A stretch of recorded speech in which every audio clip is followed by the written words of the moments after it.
Hello, this video is to help you understand what the cost of a college undergrad tuition is and what that includes. We're going to get an overview of the expenses related to going to University of Maryland by looking at the cost of attendance breakdown. This was provided to me by one of my clients, and I thought it'd be helpful to share with you as you may be considering college costs and some of the implications, not only of the cost of attendance, but also of the financial aid packages themselves. So we'll also go through a financial aid offer that will help you to better understand what's included and some of the considerations with this. So this will be really helpful for you if you are considering going to a college. Maybe you're unfamiliar with some of the terms related to the financing of that, and you want to just refresh on what these terms mean and what they mean to you. So to begin with, we're going to look at the breakdown of the cost of attendance. This is for the University of Maryland. This just came out yesterday, which was February 26th. So I had a client ask me, what does this mean? Can you help me go through this? And we went through it.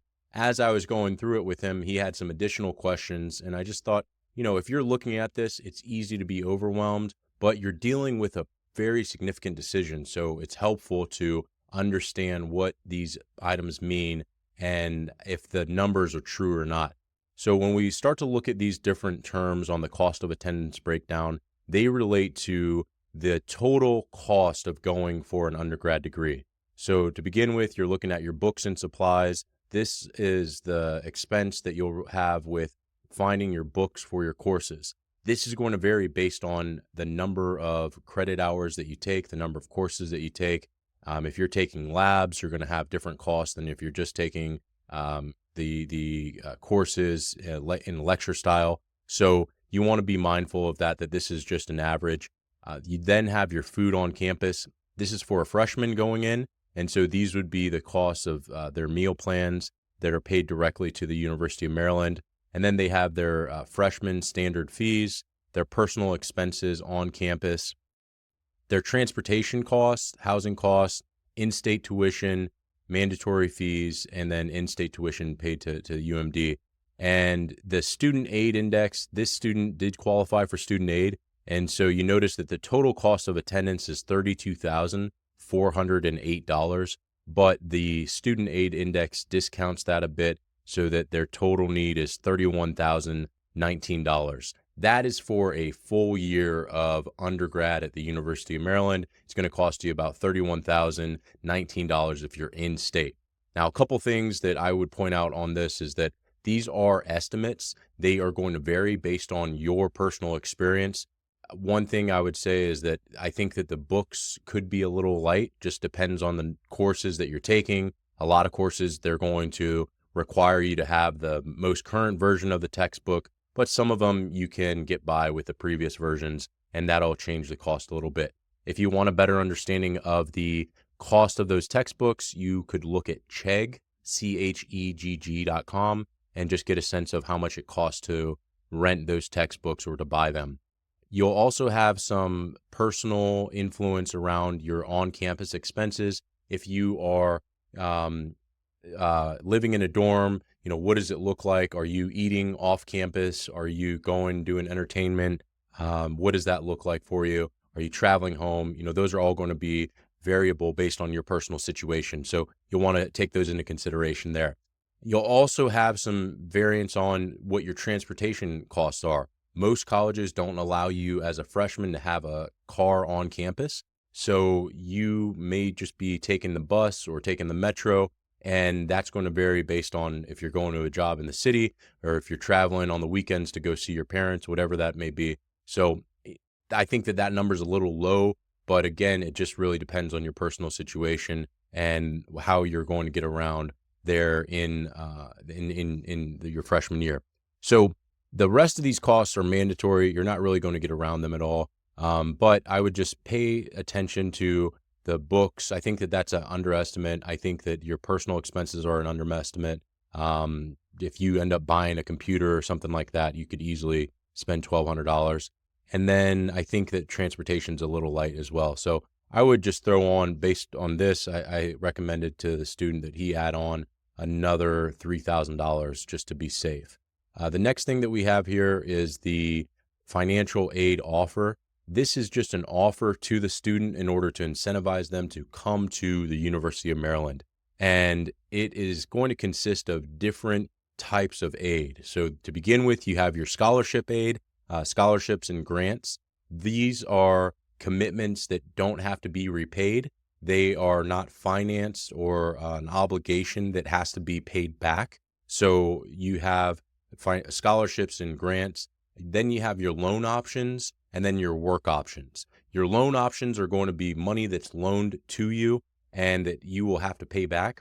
And then your work options are going to be a job that's set up for you that you can earn some money at to help to reduce the cost. And so for this student's situation, you could see that their total offer was $28,030. So if they were to accept all of these, they would end up earning or paying for about $28,030. So they're out of pocket. If we look at the total cost as being $31,019, and then the student aid as being $28,030, they really only have about $3,000 there of expenses that they would have to come up with. It's not a trivial amount for somebody in high school who's just graduating, but it is doable. But with this, there's still some questions. So I want to go through this a little bit more in detail so that you understand some of the differences between these options and you're very clear about what they mean to you. To begin with, the grants themselves are going to be income driven based on the FAFSA and your personal situation. So the Pell Grant is through the Department of Education, but then these are specific to University of Maryland, the UMD grant and the Terrapin commitment. You can see how big of an impact those make, though. This is a breakdown of fall, spring, and then for the total year.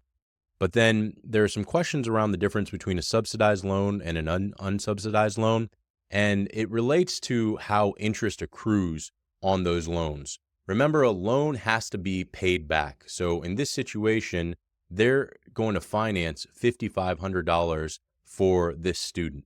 But that $5,500 is going to accrue interest. So when you pay it back, you're going to pay back more than $5,500. The difference is going to be based on if the loan is subsidized or if it's unsubsidized. If it's a subsidized loan, then the Department of Education is going to pay that interest for you when you are in school. And as long as you're a full-time student, you're going to have that interest is going to be paid off for you. An unsubsidized loan is going to accrue interest when you are in school. So it doesn't matter if you're in school full-time or not, you're going to have that interest accrue. For a direct subsidized loan for 2024-25, that interest rate is 6.5%. For a direct unsubsidized loan for undergrad, it's 6.53% as well. So same rate on those, is just are you accruing interest while you're in school or not. Finally, you have a federal work-study program, and that is a job that is given to the student in order to help them earn an income while they are at school. And this is going to help to offset the cost of their tuition and their different expenses. And typically, this will be a job that you're working at a gym, you're helping with checking people in, checking people out. You may be working in a meal hall, you may be working in the library, a number of different opportunities there for you.